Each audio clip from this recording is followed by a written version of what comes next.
A paz do Senhor, sejam bem-vindos a mais uma leitura da Bíblia e hoje vamos terminar o livro de Lamentações, vamos ler os capítulos 4 e 5. Vamos lá então, capítulo 4 e 5. Jerusalém arrasada, capítulo 4. Como o ouro ficou escuro, como o ouro perdeu seu brilho. As pedras do templo estão espalhadas pelas esquinas das ruas. Os moços de Jerusalém eram tão preciosos para nós como o ouro puro, mas agora são tratados como simples potes de barro. Até as lobas dão de mamar às suas crias, mas o meu povo é como os avestruzes, cruéis para os seus filhotes. Os bebês de Jerusalém morrem de sede, as crianças pedem comida, mas ninguém lhes dá nada. Os que antes comiam comidas finas, agora morrem de fome pelas ruas. Os que vestiam roupas caras, agora vivem nos montes de lixo. O meu povo tem sido mais castigado do que os moradores de Sodoma, que foi destruída no momento pela mão de Deus. Os nossos príncipes eram puros como o leite, e sem manchas como a neve, eram fortes, cheios de vigor. E os seus olhos brilhavam de saúde. Agora o seu rosto está preto como carvão, e quando eles andam pelas ruas, ninguém os conhece. A pele deles secou como a madeira e grudou nos seus ossos. Aqueles que morreram na guerra foram mais felizes do que os que morreram depois, porque estes foram se acabando devagarinho, por não terem nada para comer. Quando Jerusalém foi destruída, mulheres que antes eram amorosas cozinharam seus próprios filhos e os comeram.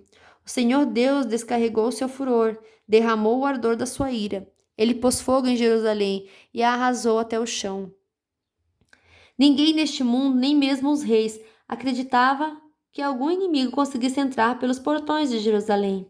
Tudo isso aconteceu por causa dos pecados e das maldades dos seus profetas e dos seus sacerdotes, culpados de causar a morte de pessoas inocentes. Sacerdotes e profetas andavam pelas ruas como cegos, tão sujos de sangue que ninguém tocava na roupa deles. E o povo gritava: Fora daqui! Vocês são impuros! Não encoste a mão em nós! Quando eles fugiram, andando de país em país, os próprios pagãos disseram: Esses homens não podem morar aqui. O Senhor não deu mais atenção a eles, o próprio Deus os espalhou. Ele não teve respeito pelos nossos sacerdotes, nem pena dos nossos líderes. Ficamos olhando até cansar, esperando o socorro que nunca chegou. Confiamos no auxílio de uma nação que não podia ajudar. Os inimigos nos estavam vigiando, de modo que não podíamos andar pelas ruas. Os nossos dias estavam contados, o fim estava perto. Os nossos perseguidores foram mais rápidos do que as águias do céu. Eles nos perseguiram nas montanhas e nos atacaram de surpresa no deserto. Eles prenderam aquele que é a fonte da nossa vida. Prenderam o rei que o Senhor havia escolhido, aquele que pensávamos que ia nos defender dos invasores. Vocês, povo de Edom e de Uz, podem rir. Alegrem-se enquanto há tempo, pois a sua desgraça também está chegando. Vocês vão ficar bêbados e nus. Jerusalém já recebeu o castigo pelos seus pecados. O Senhor não deixará que os seus moradores fiquem espalhados em terras estrangeiras. Mas vocês, povo de Edom, serão castigados por Deus. Ele fará com que todos fiquem conhecendo os pecados de vocês. Capítulo 5. Oração pedindo misericórdia.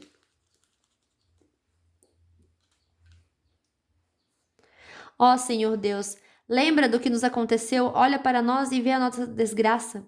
A nossa terra está nas mãos de estrangeiros e em nossas casas mora gente estranha. Somos órfãos de pai, as nossas mães ficam viúvas. Temos de comprar a nossa própria água de beber. Temos de pagar pela nossa própria lenha. Os nossos inimigos nos tratam como dureza, estamos esgotados, porém não nos deixam descansar. Para termos o que comer, precisamos de pedir, estendendo as mãos aos egípcios e aos assírios. Os nossos antepassados pecaram e não existem mais, e nós sofremos por causa dos seus pecados. Somos governados por escravos e não há ninguém que nos livre das suas mãos. Corremos perigo para conseguir alimento, pois os bandidos do deserto nos atacam sem dó. A fome nos faz queimar de febre, de modo que a nossa pele fica quente como um forno. Em Jerusalém, nas cidades de Judá, mulheres e moças foram violentadas. Os inimigos enforcaram os nossos líderes e desrespeitaram os nossos velhos. Os nossos moços são forçados a trabalhar pesado nos moinhos. Os meninos tropeçam carregando feixes de lenha. Os velhos nos fazem mais as suas rodinhas nas praças e os moços já não cantam mais. Moços. A alegria fugiu do nosso coração. Em lugar das nossas danças ficou a tristeza. Nada sobrou daquilo que era o nosso orgulho. Nós pecamos e estamos condenados. O nosso coração está doente e as lágrimas escurecem a nossa visão. Porque o monte Sião está abandonado e as raposas andam pelas ruínas. Mas tu, ó Senhor, reinas para sempre. Tu dominas as gentes de todos os tempos. Por que nos abandonaste por tanto tempo? Será que lembrarás de nós outra vez? Faze com que voltemos a ti, ó Senhor. Sim, faze-nos voltar. Faze com que a nossa vida seja outra vez como era antes. Ou será que nos rejeitaste para sempre? Será que a tua ira contra nós nunca vai acabar? Fim de mais uma leitura e de mais um livro também. Terminamos o livro de Lamentações, amanhã iniciamos o livro de Ezequiel. Que Deus abençoe a sua vida poderosamente e até amanhã. Tchau!